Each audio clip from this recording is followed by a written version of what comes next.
This episode of The Biggest Table is brought to you in part by Wild Goose Coffee. Since 2008, Wild Goose has sought to build better communities through coffee. And for our listeners, Wild Goose is offering a special promotion of 20% off a one-time order using the code TABLE at checkout. To learn more and to order coffee, please visit wildgoosecoffee.com.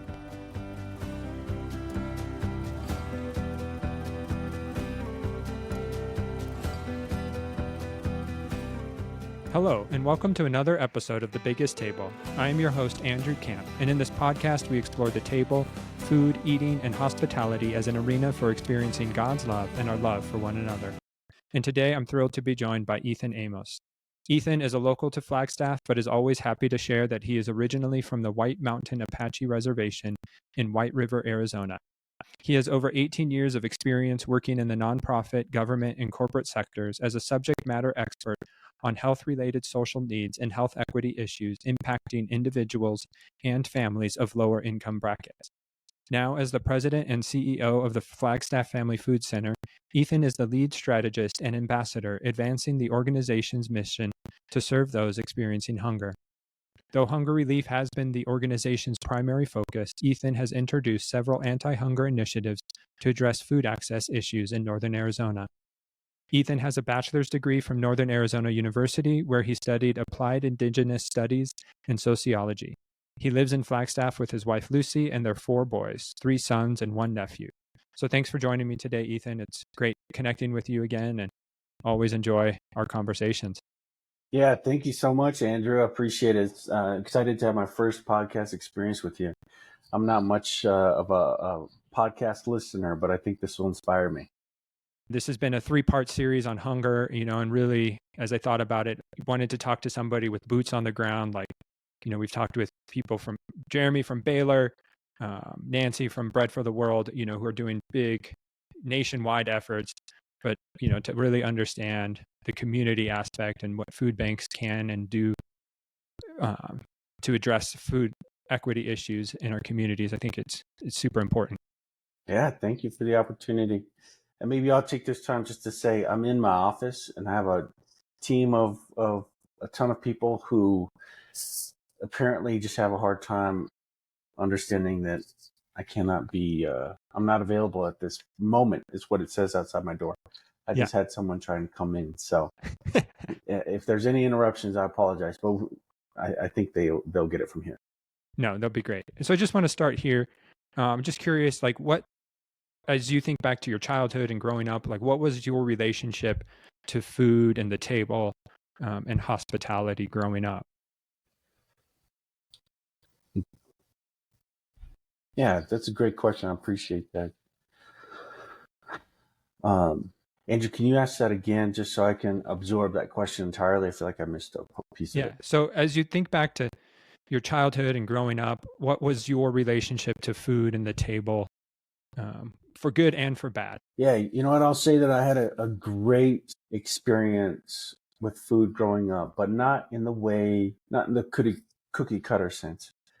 I think that when we think about a great relationship with food now and a great experience with food, we'll, obviously consider diet and access, and we'll consider, flavor and whether or not it was good and all those different things. But, growing up, I grew up in a town where there was one restaurant and it was called The Restaurant. It was, we had a town of 15,000 people. I don't know how big it is, but it's, I think poverty was a huge challenge in our community. It was on American Indian Reservation, and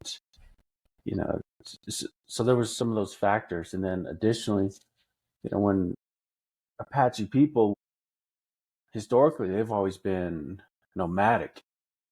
And so when you think about trying to have a relationship with food, and you think about how being a nomadic culture impacts that, it gets really interesting because there's not a whole lot of farming, not in a sense that where it's a huge part of the culture. So there's a lot of foraging and a lot of hunting. And so growing up, I think you could really see that. So for me, hunting was a huge part of my life, and we had game meat. I mean, almost every for every night for dinner, which, now when I think about it, in a lot of ways we were living like kings, I mean, that's Right. just some top tier protein. And then obviously there was some major issues around access that, I dealt with being a part of um, a family that, didn't have a ton of resources. So Mm. sometimes there was, you know, trying to figure out how to get food was challenging at times. A lot of times we leaned on our grandmother's pantry, and what was in there, was what was for lunch. And oftentimes we got crafty and creative. A lot of it was high sugar, high processed, high salt foods, and so diet wasn't fantastic. But yeah, those are all some things that are part of my childhood that at least come to mind. Yeah. No, I appreciate you sharing that. You talked about access and, high processed, high sodium, high sugar content foods. And so like how, as you think about health then and for you and you're raising kids, like how has that impacted what you want to pass on to the next generation? You know what? That question is actually really political now, right? Because of Right. Maha and Yeah. all the different things there. And as a food bank, I'm actually conflicted on where I stand, just because in my home and in my house, specific to the question you're asking, we're very intentional about trying to get rid of ingredients that we know are bad for us. Right. And there's new information is coming out all the time. So anything I say in this moment will be outdated as soon as next week, because the sweetness in a Diet Coke, was bad for you and it causes cancer. But now all this research is coming out. Well, you have to drink quite a lot Right. to be impacted by that, and you'll probably drown from water internally before you get impacted by that. So it's such an interesting dynamic. But I'm trying to share that challenge with my kids. I got 4 boys. I got 3 sons and 1 nephew who live with us long term, and we really try to share the information with them. So, for instance, a hot topic is Red 40, and 2 years ago, we were just learning about how it impacted behavior and attention. So our boys were reckless and wild, and maybe out of a Hail Mary desperation, we were like, let's get rid of this. Mm. Let's get rid of this Red 40 out of our diet. And so we did. And I remember my son, Xavier, he was on board, and we were realizing, we were talking through what that meant for us. And that very night, I guess we had a giant cheesecake in the fridge, and it had the red drizzle, whatever it was, all over it. Right. And so we had finished dinner, and my son was like, he had kind of he remembered, like, oh, wait, the cheesecake. So he ran to the fridge, got it for us, and he was like, wait, it's red. And I said, oh, it's all right, let's just check. And I was sure it didn't, but it did. It had, red 40 and probably a ton of it. Yeah. And so we had just made the commitment as a family to get rid of it. And we were faced with this like challenge. I was like, you know what? I'm going to let these boys decide. I'm like, hey, it has red 40. What are you going to do? And so Xavier was looking at his mom, and he was, I think, 5 years old, maybe 4.5 at this time. He just started to cry. He was like, we've got to throw this away. Mm. The whole family was sad. I mean, it's all, 5-year-old boys. So they're all, crying, and we throw it in the trash. And so we were talking like, oh, that's wasteful. And maybe getting rid of this red 40 is not going to solve the attention. Maybe it's not. Throwing this cake away, maybe it's contributing to a mass waste problem. And both of those things are important to us. But we made a decision and a commitment. We're not going to waste moving forward. We're just not going to buy it. And that was 2 years ago. And so that was, a journey that we've been successful in. And I have seen behavioral changes in my boys, and we've gotten rid of different things like, sodium benzoate, and we try not to combine that with vitamin C.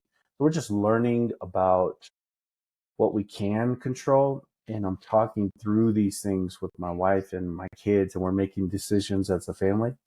Um, there have been our agreement is kind of, on birthdays or parties or whatever, like, have at it, whatever. But overall, we want to focus on our health, and that means reducing or controlling what we put in our bodies. So that's kind of an elaborate walkthrough of our decision-making process, but it's been a really cool experience. It's really brought us together when it comes to food. No, I appreciate and just bringing your kids into the matter, and helping them have the choice and the dignity, and it's not just parental authority dictating, which it is, like obviously you and your wife guide the discussion, but I love it that, with that cheesecake, giving them the choice, Yeah, after that commitment, I feel just honors the dignity of the kids. yeah, no, it was something that we talk about frequently. Actually, it's just the cheesecake experience. For sure. And I always feel weird. I'm like, man, people are judging us for throwing, wasting. And I was like, we're not going to solve the world by saving that cheesecake. So No. I'll share it. But, as I've been in my role, if I switch gears now, because I talked about in my house, this is how we operate as a food bank. Sometimes I'm conflicted because, there's food that goes in and out. And sometimes that food is probably not very healthy. And oftentimes people who get in line for food are folks who are already predisposed to certain health disparities. And, but who am I to rob them of choice? You Right. know, and if someone told me, said, hey, you're not going to have Red 40 anymore, I probably would have reacted differently than me getting information and making a decision with my family and choosing to, right? And so instead of robbing our clients of choice, we've really tried to increase education in our community around health and access. And, you know, once you start talking about health, it's like, who's right? Because you have your camp that, or Andrew camp, sorry, you have your camp that are saying that, you know, I like vegans and carnivores. I mean, the two contrasting differences, yet people have been successful on both sides and are heavily opinionated on both sides and will tell you what's right or wrong from their lens, And so with food, it just gets really emotional and weird and political. And one way we've really seen that come out is with, a recent House bill. There was a bill that has passed, I think, in Oklahoma and a couple other states. And that bill was to remove junk food from SNAP eligible purchases. Hmm. Now, in theory, excuse me, in theory, I love that, right? Absolutely. Let's do this. Let's make the big food companies who are putting all these toxins into our foods and feeding us all this junk, let's punish them by not buying their food. I get it. But when you think about what that looks like in practice, you have to consider the grandmother in Loop, Arizona, who is watching her kids on no income, her grandkids on no income, and she walks them to school and she buys them a granola bar or a blueberry muffin for breakfast because that's all they can afford, and SNAP pays for it. And she buys a coffee and they walk to school. She drops them off and she walks back. They do that every morning. Well, if this bill had passed where junk food is removed from eligible purchases, the way they describe candy in those House bills is almost exactly how you would describe a oatmeal bar, Right. a protein bar, even in some cases. And so it's like, well, now we're going to punish the people who have the least amount of resources to push forward our health agenda that is rooted in something else. And so I don't get it, so I'm all over the place when it comes to these things.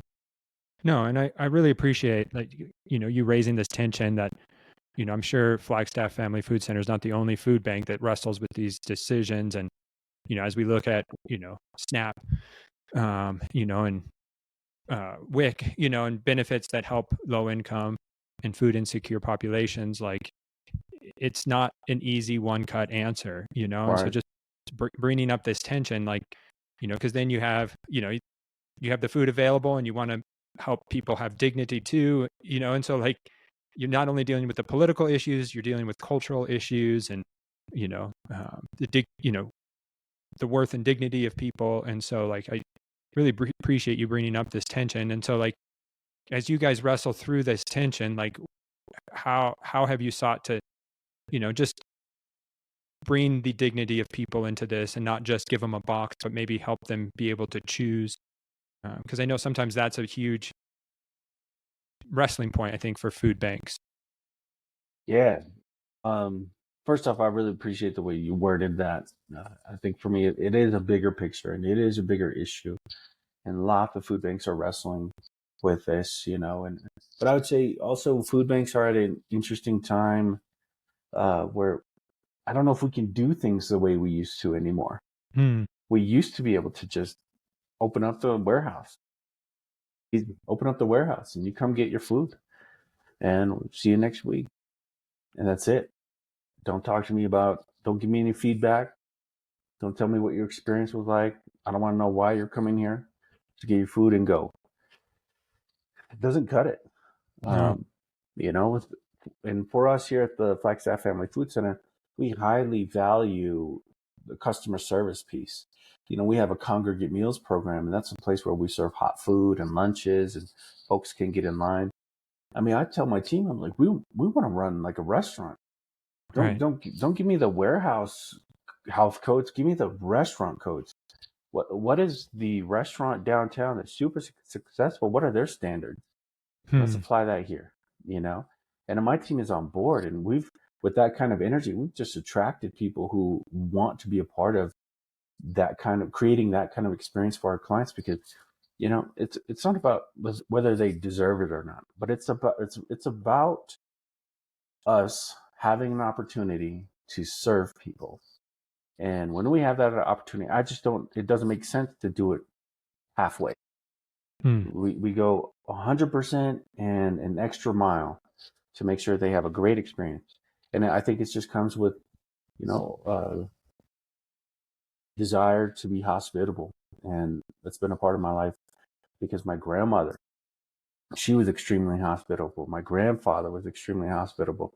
There were folks who would walk to my grandfather's house, and I spent a lot of time with my grandparents on my mom's side and my dad's side, but in this case, I'm referring to my mom's side. My grandfather, when he was alive, folks would come and knock on the door, and they would be inebriated and leaning and a little bit of stench, and but he welcomed them. He said, "Come on in, sit down."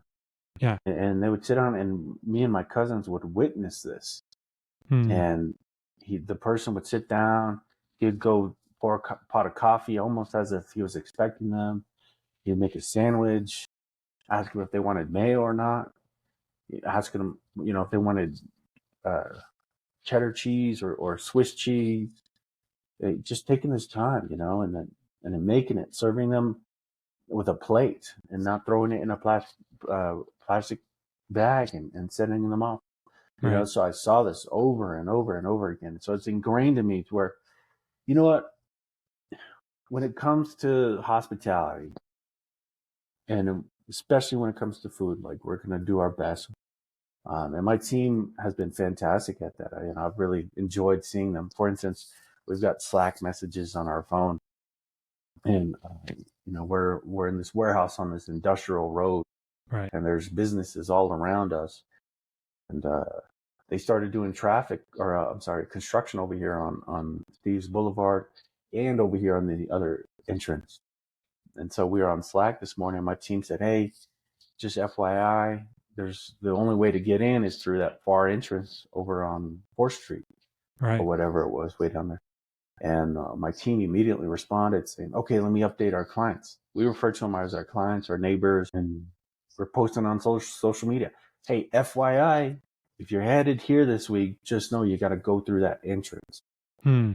Businesses aren't doing that, and for us, we have that kind of a standard here. And I think that the old way of doing food banking it's not acceptable.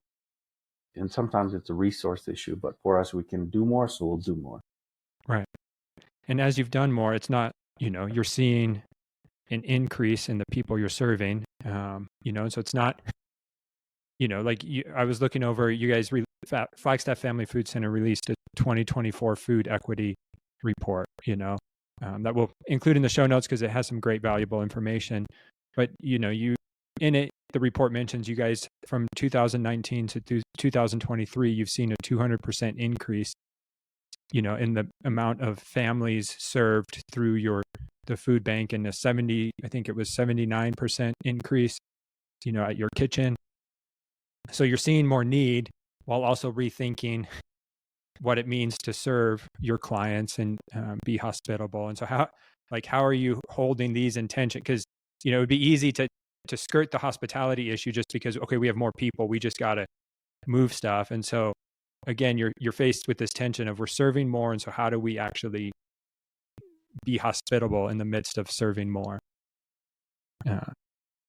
Oh man, that's a good question that I don't know if it's easy to answer, but that's because I don't know if we've met my standard for hospitality while trying to Right. keep up with the need, right? Yeah. So it's like the desire to be hospitable is there. The desire to have that top tier customer service is there, and we're getting better at it. So I'm pleased with the pursuit of excellence, and we've still got a long way to go, and I think we do feedback, we collect feedback from our clients frequently, and thankfully many of them are having a great experience.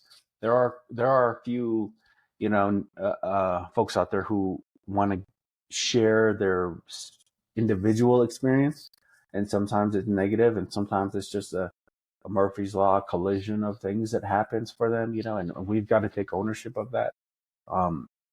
And at the same time, I try to tell my team, hey, do the best you can with what you have.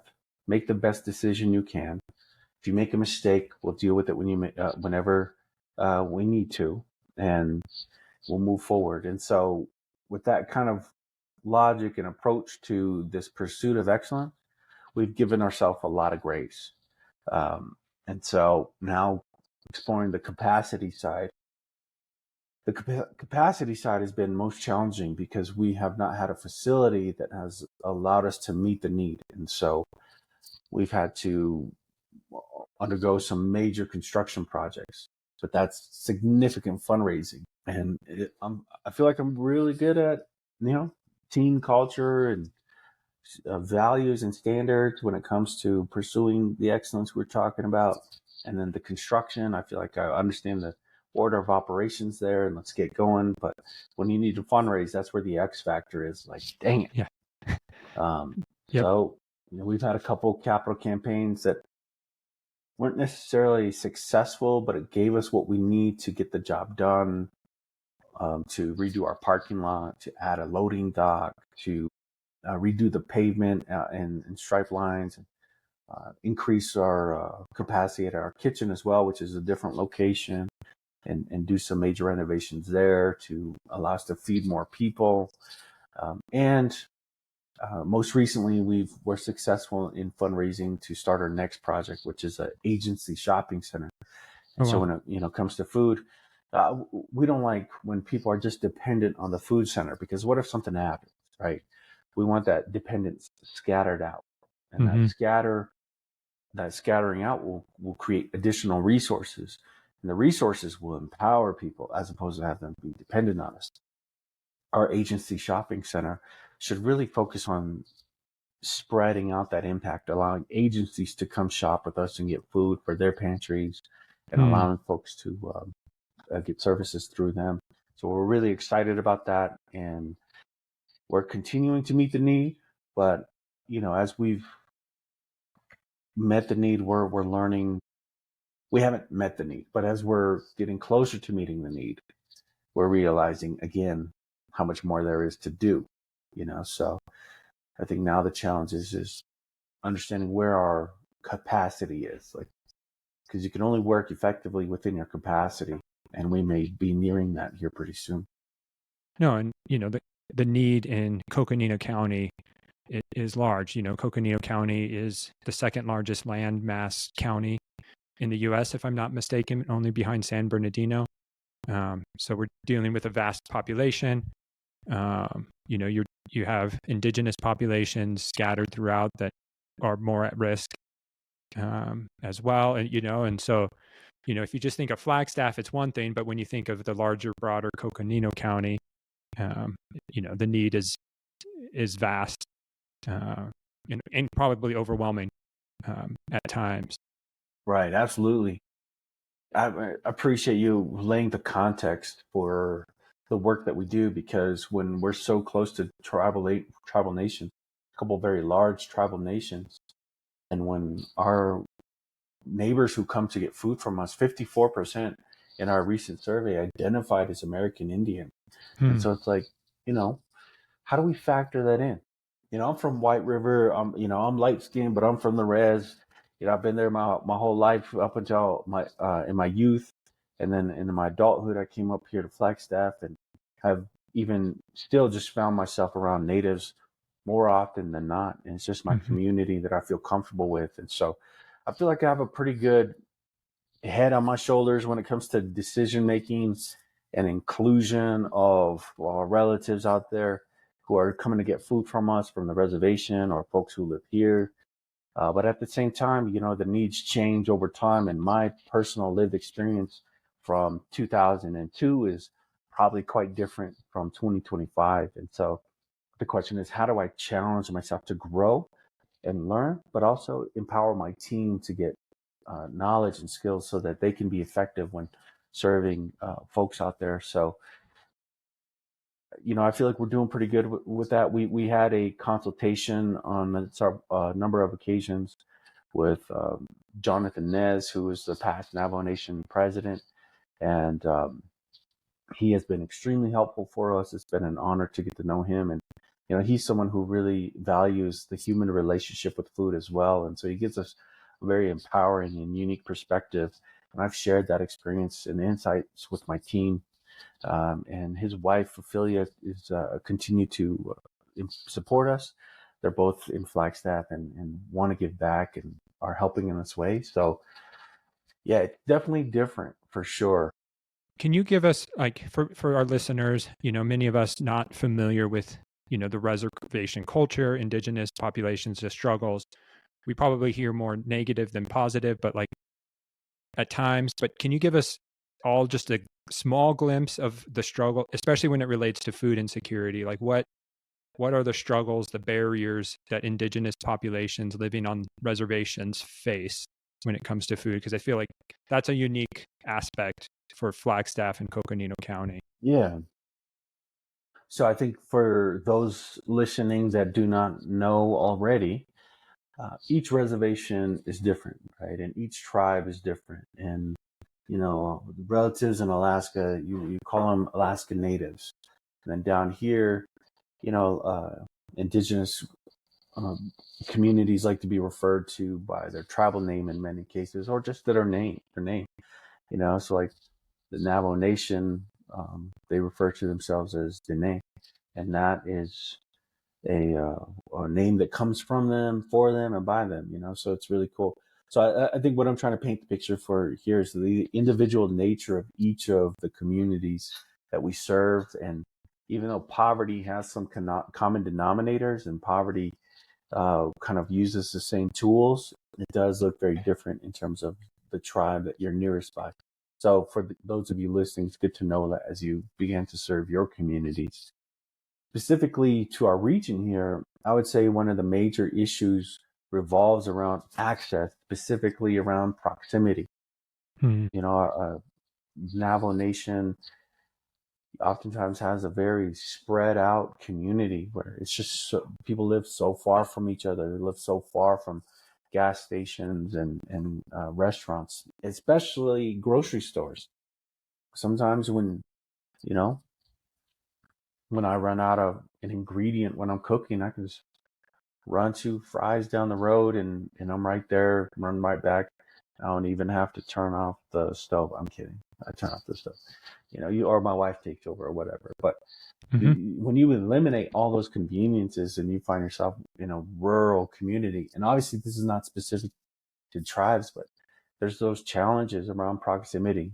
And then Oftentimes, when proximity is a major issue, jobs are difficult to come by. Where do you go for work? Where do you go for school? And so that creates a bit of a challenge where, now reduced income and reduced access create hunger.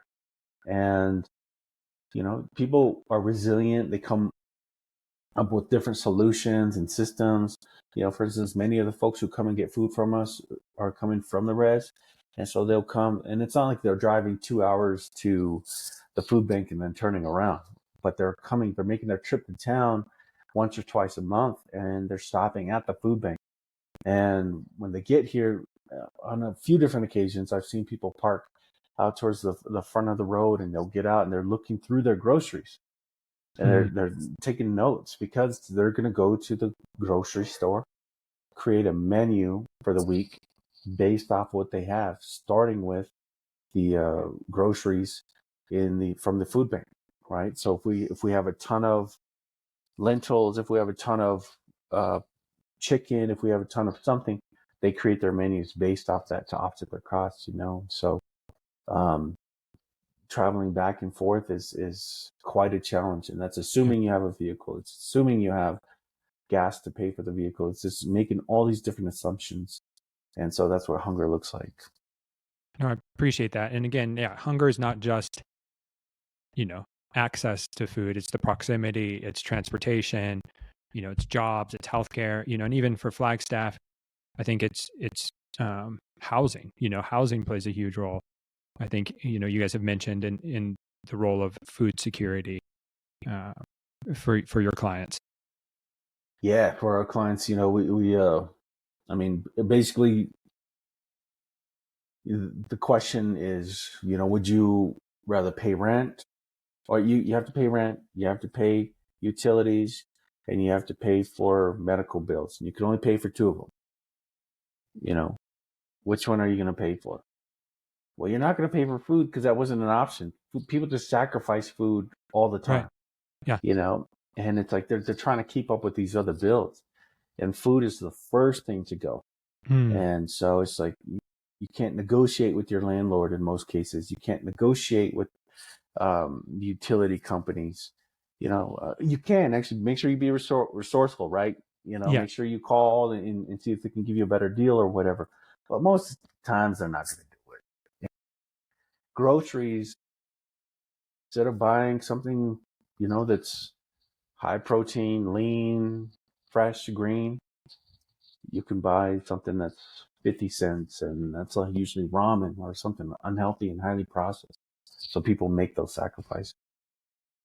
No, and that's when I was talking with Jeremy Everett from Baylor, he talks about that, food security and is sort of the litmus test for the health of a community, that like you can judge the health of a community by their food security because, like you said, food is the first thing to go. So if they have good housing, if they're able to have access to affordable health care and have a well-paying job, like, they will then be able to hopefully get the food they need, so, what you're just saying is like, if without secure housing, without, affordable health care and, if you're not sitting on medical debt, like food disappears, and you have to make the sacrifices, and so as you think about Flagstaff Family Food Center and maybe food banks as a whole, but particularly in Flagstaff, like what role do you see the Family Food Center in addressing,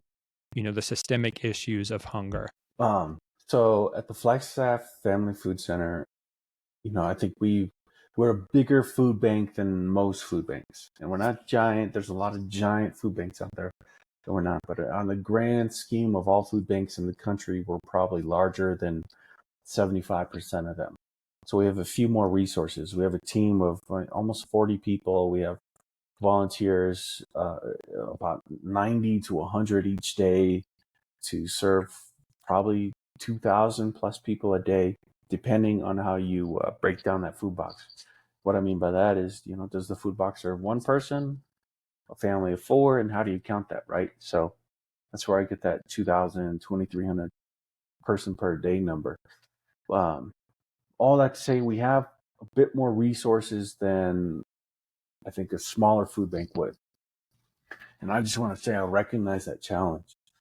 Uh, and I have a board of directors who have been educated on the challenge and the need, and they have been so helpful. They've helped me dream bigger and think things through much more critically. They've allowed me to understand business concepts the way that I need to, and that empowers me to be able to empower my team. And so I've got a fantastic team, probably the best team I'll ever have. I mean, I'm so confident that they can't get much better than this. They're highly skilled, highly passionate, and obviously we could get better in other areas. And if you're listening to this, you know all that. And if you're on my team, you're listening. I didn't say that. I'm kidding. I tell them all the time. Okay, so now to answer the question, we're at a place right now at the Flagstaff Family Food Center where we can go upstream with half our team, and half our team can be upstream, and half our team can be downstream. So folks who are in the river who are drowning, we can figure out why they're drowning Right. up there. Because at the bottom of the river, there's people in the water who need to be saved, right? And so I think I got that analogy from Ross over at the shelter. And so I got half my team jumping in, trying to save people, and I got other half trying to figure out why. And I just wanted to explain that analogy in case there were listeners who were curious about the upstream approach, right? And so the upstream approach is to find the solution for hunger. It's a bit pretentious because if someone could have solved hunger, someone would have did it somewhere, right? Yep. The reason why that logic is doesn't make any sense is because it takes everyone to solve hunger, and we've never done that as an entire world. So as a community, how do we increase resilience? That's really what the question is. Because let's use Flagstaff as an example. In Flagstaff, we have major highways, the I-17 and the I-40. And those two roads provide almost all our food, probably 95% of it. We don't grow our own food here. We don't have the infrastructure, the water. We have a really high elevation with short growing seasons. I mean, what are we going to do? And flashback back to 2020, there was the pandemic. All our grocery stores were empty in 3 days of all the essentials. And it was just like, wow, we're so darn vulnerable. And I recognize that it was like that in a lot of places. But the interesting thing is that when push comes to shove, people who are at the bottom of the I-17 and the other major cities on the I-40, there's a lot of them. They're going to look out for themselves first. And then they're going to send food elsewhere. We're in a vulnerable spot, and we need to understand that. And so our upstream issue of trying to get ahead of the hunger is much more complex than finding enough food, because then how do we solve and increase our resilience for the future? And so we're still exploring what that looks like. I know that it's a community education piece. Everything I just shared, our decision makers should know that. Our mayor, our county supervisors should know that.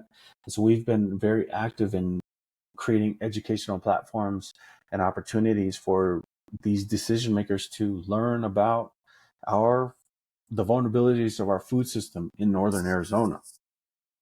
And I have a team who talk about that much more articulate and academic than I do, but that's my version. No, I appreciate that. Yeah, because you don't just think of access to food, for individual families, but access to the community, and Flagstaff's a beautiful place. My wife and I feel privileged to live here, but we are an isolated, community where, like you said, elevation, short growing season, all play into what the community is able to do. And so, we're reliant on other communities to get the food here. So, and you guys are also doing, an End Hunger Summit, which, I appreciate and I'm looking forward to myself.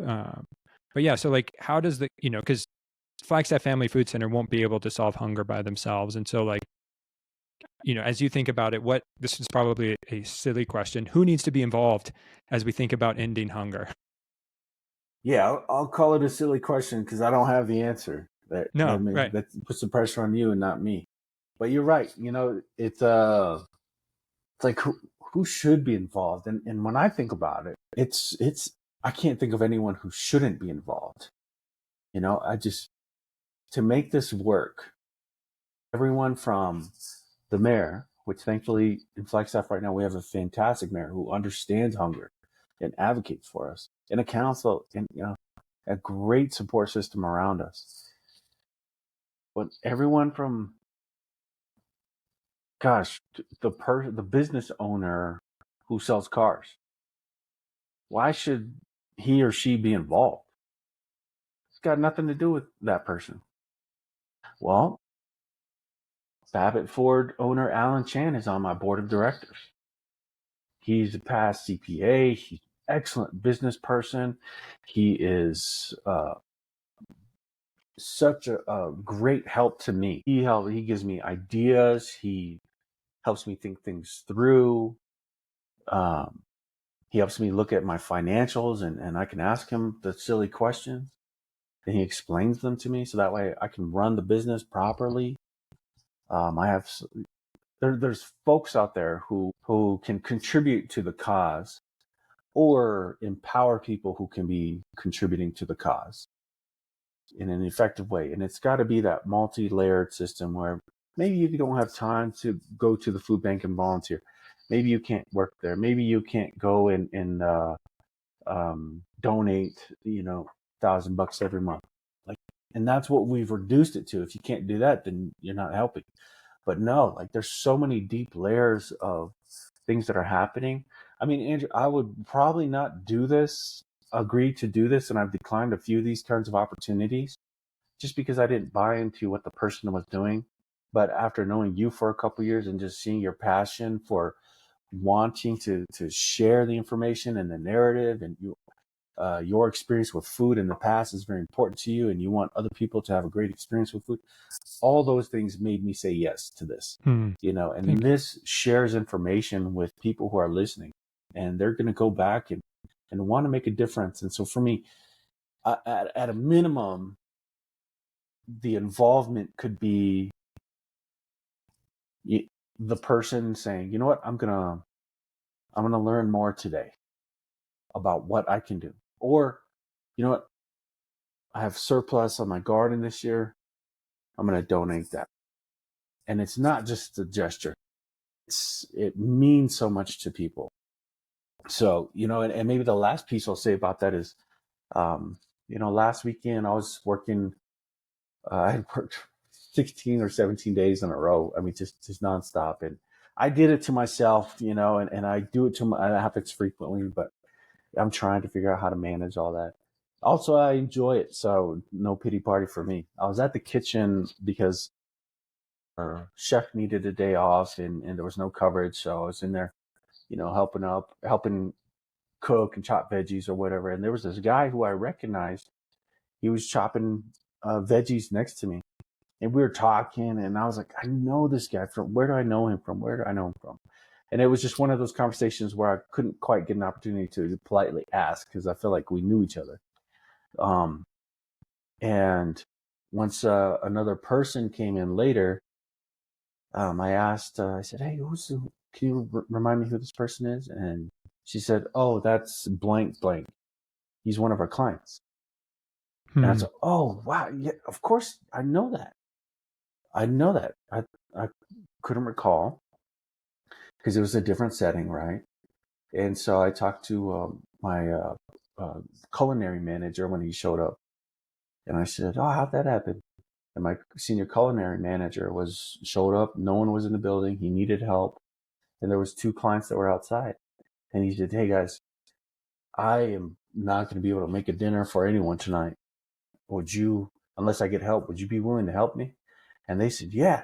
So he brought them in, showed them how, some washing hands and food care, food safety stuff, and then put them right to work. And they were there just working. And so I showed up. The culinary manager went to his doctor appointment, and I was working with everyone. A couple volunteers showed up. Manager came back, and that's how it all happened. So for me, I'm like, you know what? Not every client can help. Not every client needs to help.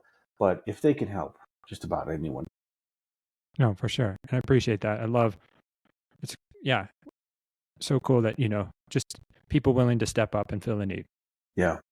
And love what you shared about how people can be involved, whether it's just learning about what are the food insecurity needs in your community, to volunteering at a food bank, or, it looks different for each person, and but we can all take a small part, and that's what I've enjoyed sort of as I've done this sort of hunger series, and what it looks like to end hunger, like the different aspects we can all be involved in. And Bread for the World offers letter writing campaigns where you can write letters to your local politicians, or, being involved in a food bank. And so wherever, and it goes back to capacity, like what is your capacity, in this season of life for yourself? And that will change, and so hopefully just raising awareness can maybe push somebody to make a decision, to get involved. Yeah, absolutely. There's been a lot going on politically, and how has that impacted you guys? And what is the current political situation? How is that impacting food banks for you guys? But are there ways to help other people understand how political decisions are impacting food banks currently as well?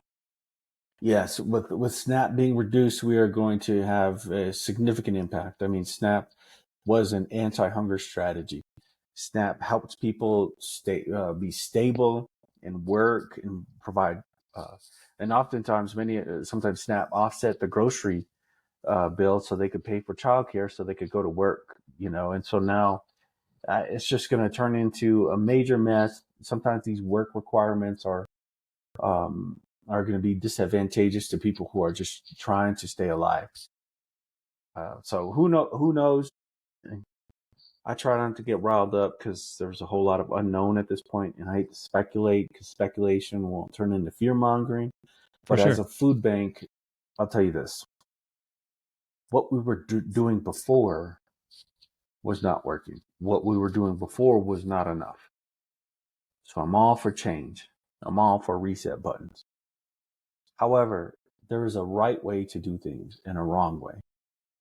And from my food bank perspective, removing SNAP in the way that they have agreed to do so is the wrong way.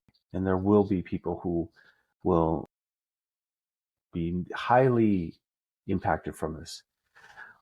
And food banks don't have capacity to meet the need. So for me, I can't help but think about, as a food bank, we're preparing for a famine type of rush toward food banks. Will that happen? I don't know, and I hope not. But when you have a business or a company, you prepare for the worst and the best, right? And so I'm preparing for the worst, and I do see droves of people coming to us because it's happened in certain times in the past when our economy was shaken up just a little bit. And so politically, I'm a bit worried. I'm confident that there's someone out there who will come up with a sharp idea. Someone came up with Snap. Someone will come up with something else. It's just that transition time. It's going to be challenging.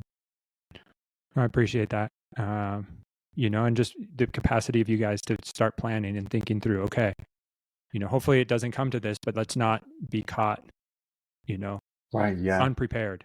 How can we begin to set, stuff in progress so that if the worst case situation does come, we're ready to serve the community, which really applaud you guys on taking that focus and initiative. Yeah, thank you. We'll see what happens. We're trying to bring food banks together, stay unified, and work together.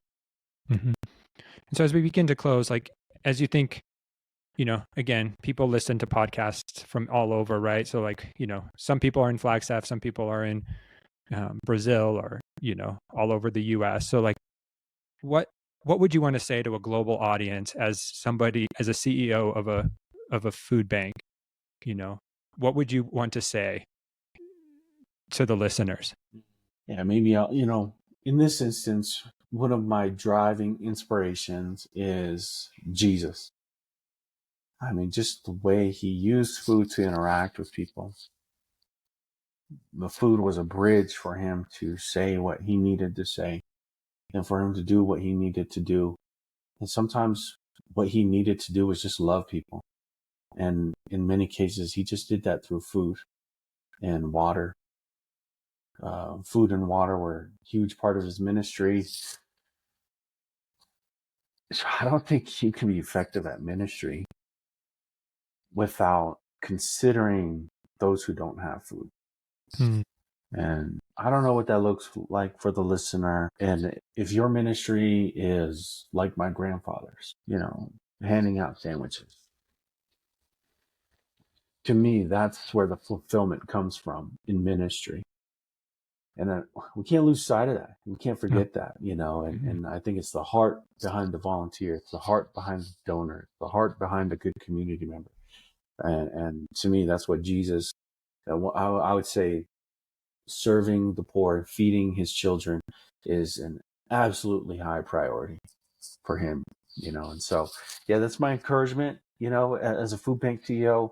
There's a lot to do. I don't know how long I'll be a food bank CEO. Maybe I'll change careers. But for me, I don't think I'll ever stop doing what I've learned here at the food bank. It's going to be a huge part of my life, and I'm blessed for that. No, I appreciate that word about Jesus using food, and he couldn't minister to people without feeding them. It's a great reminder. Yeah. You know, and some fun questions about food as we wrap up. Just to lighten, on a slightly lighter note, what's one food you refuse to eat? Bananas. Okay. Yeah. People, we bring bananas in the warehouse sometimes, and there's all kinds of inside jokes. My team knows I hate bananas, and sometimes they'll Okay. leave one under a paper here because I can smell it. Yeah. I think if I can get past the smell and the way it looks and all that stuff, if I eat it, I don't know if the taste is really that bad. Nah, you don't know. I think it's pretty good. Banana. Bananas. Fair enough. All right. What's one of the best things you've ever eaten? Oh man, I had a roommate from Nepal once. His name was Navin.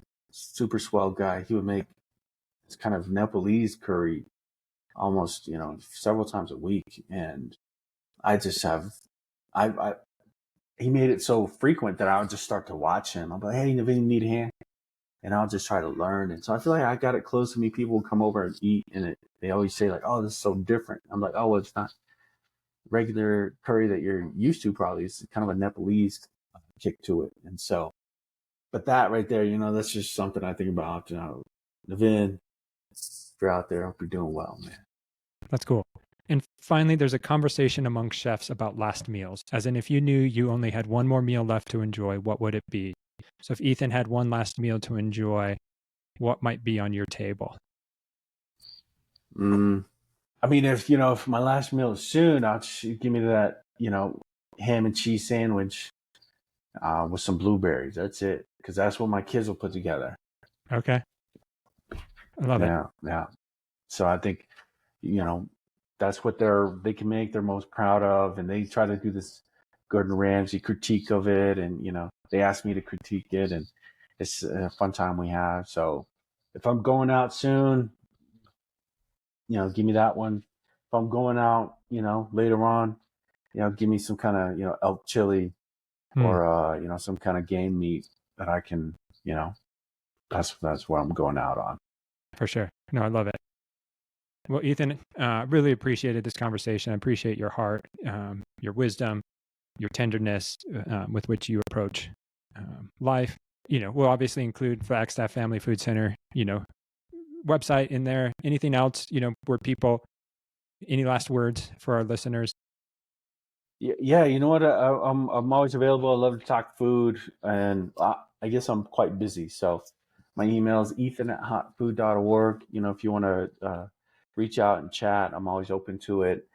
And I may have said some things that I would probably second guess here, and I don't know that I answered all your questions fully. When I was thinking about it, but I think for a first time podcast experience, I had a good time. So I'm thankful Appreciate it. for the Yeah. opportunity. No, thank you for taking the time. And yeah, do reach out to Ethan or find your local food bank, and just get to know what the needs are. Whether you may not start volunteering, but, I think I found joy just in sitting with Ethan and learning, about what they're doing, but also the hunger, the issues we face in Coconino. So if you've enjoyed this episode, please consider subscribing, leaving a review, or sharing it with others. Thanks for joining us on this episode of The Biggest Table, where we explore what it means to be transformed by God's love around the table and through food. Until next time, bye.